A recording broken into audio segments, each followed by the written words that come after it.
Hello, Fight fans. Dameon Nelson coming to you with another focus piece here, looking at the amazing Cagefighter Worlds Collide, the movie that drops on May 16th, right here on FITE TV. It is got a star-studded cast, and they get almost no bigger than the man who is playing one of the lead starring roles in the movie. Please welcome to join us right now, Jon MOxley. Jon, how are you today?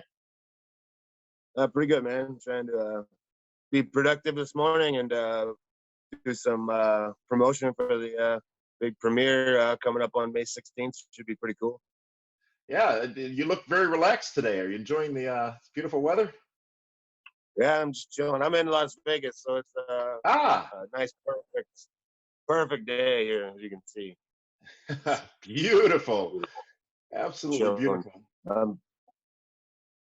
Yeah, so like you said, May 16th, they're kind of treating this like an event. You know, right now people can't go to movie theaters like normal, and a lot of movies are premiering, you know, got delayed and so forth. So I'm trying to promote this like an event, like a fight or a grand premiere. So kind of give fans you can kind of pretend like you're going out for the evening, you know. Yeah. Tonight's the big premiere of this movie. So hope everybody checks it out and fight. It should be pretty cool. This got brought to me shortly after I left WWE. Christian, who wrestling fans know, he worked as executive producer on this, and gave me a call very shortly after I was free to do other projects, and said that they were looking for a kind of a pro wrestler that had a little bit of name value to add to this movie. And so I had him send me over the script, and I immediately texted him back and I said, I can play this guy for sure. So it seemed like it was a right opportunity at the right time, and I jumped all over it. And you know, I'm going to wait to see the final product till May 16th, like kind of like everybody else. Cause I think that'd kind of be fun to do, watch it along with everybody else. And, so you haven't seen it yet?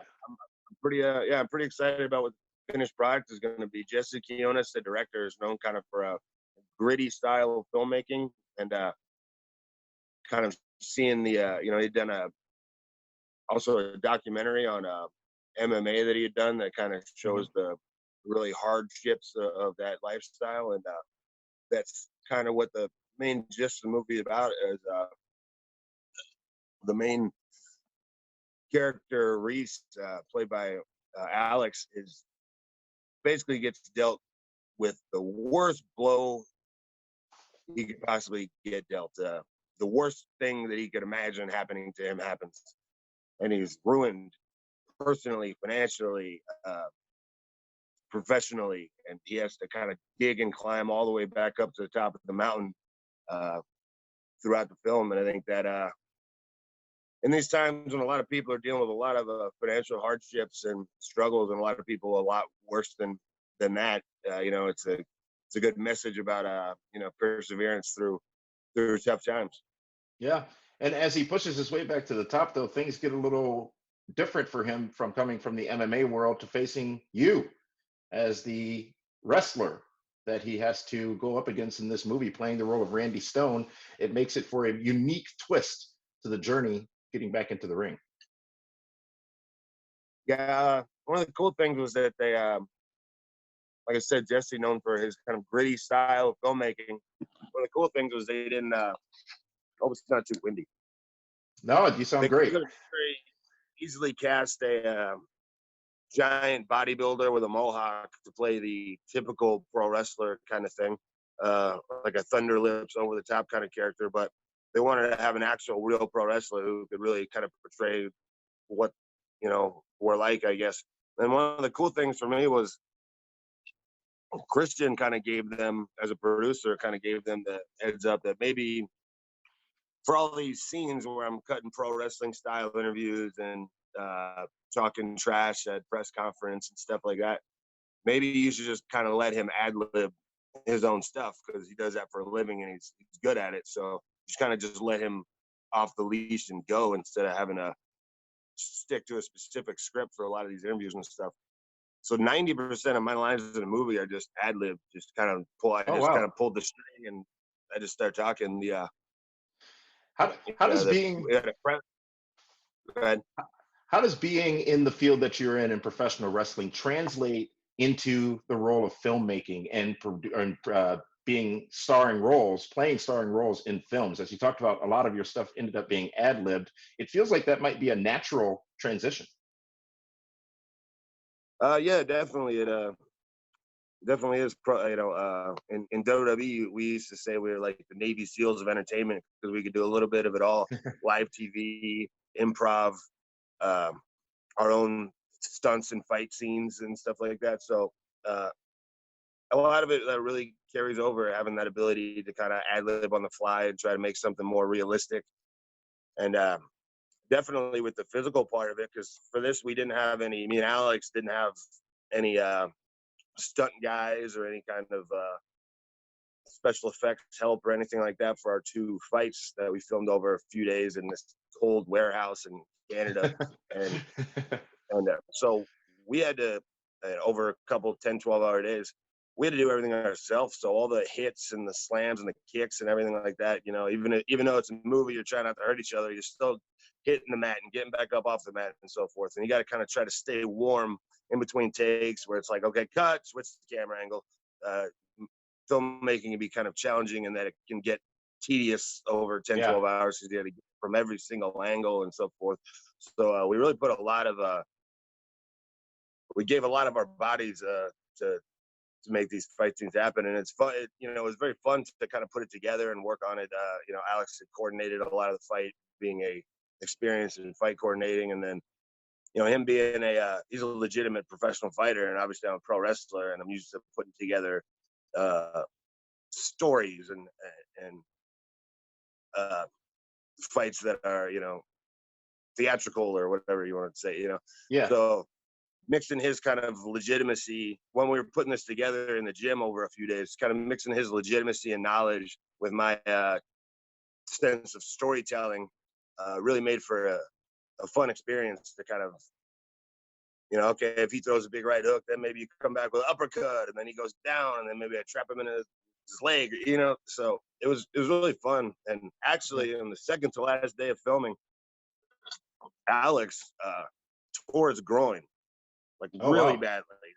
It was all purple and bruised and gross and black, and he couldn't walk. Literally couldn't walk. I couldn't put any weight on it. It was horrible. So for a second, it looked like the worst situation possible. So we had to kind of use creativity and different camera angles and kind of change things up on the last day to kind of mask the fact that he literally couldn't walk across the cage. So we just kind of added that into the story, and I'm pretty confident that it'll be a nice little compelling piece of work there. A degree of realism for sure. Oh yeah, I mean, I hope people enjoy this, but for no other reason than we really gave our bodies up for this one. Alex, quite literally, but he's healthy and getting back to fighting soon. So yeah. So this movie opportunity, you said, came to you via Jay Russo, Kristen, and it was after your time in WWE. Do you think this is an opportunity that you would have been afforded had you been still employed with that company? Probably not. They were trying to use somebody kind of unattached, and we were able to use.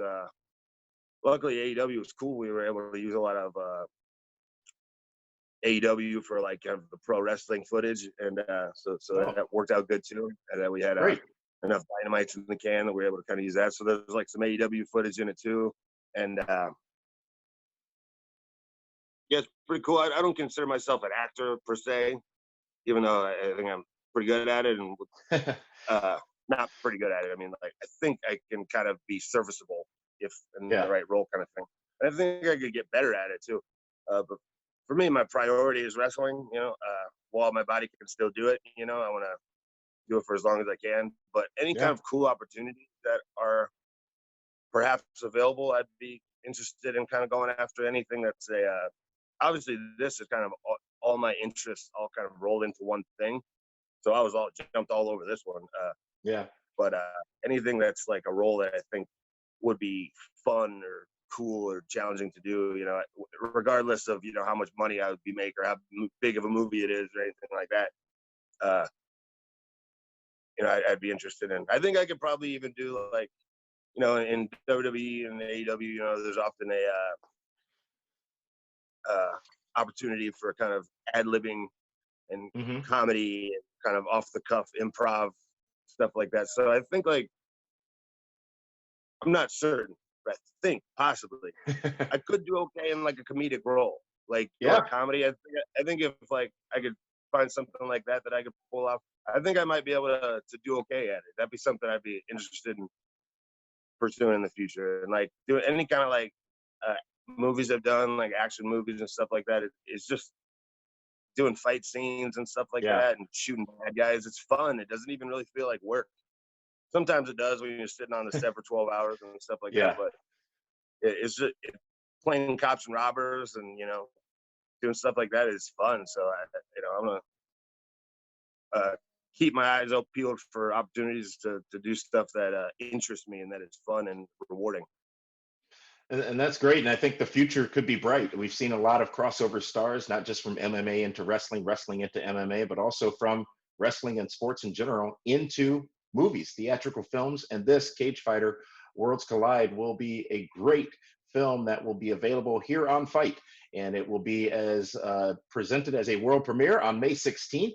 And one great thing that's going to be available to all the fans around the world is at your time locally, the premiere will occur at 7 p.m. So whether you're in Australia, London, Canada, 7 p.m. your time, global premiere over a 24-hour period of Cagefighter Worlds Collide starring AEW Champion Jon Moxley. And from the clips and the trailers that we've seen in the movie so far, it looks like a very, very good film and a great thing to do, as you said, watch it more than once come May 16th, once that movie drops here on FITE TV.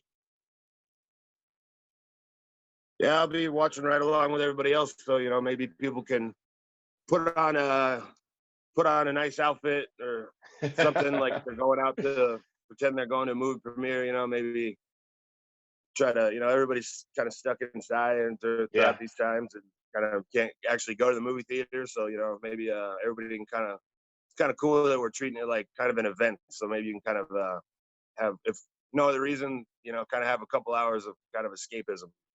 absolutely.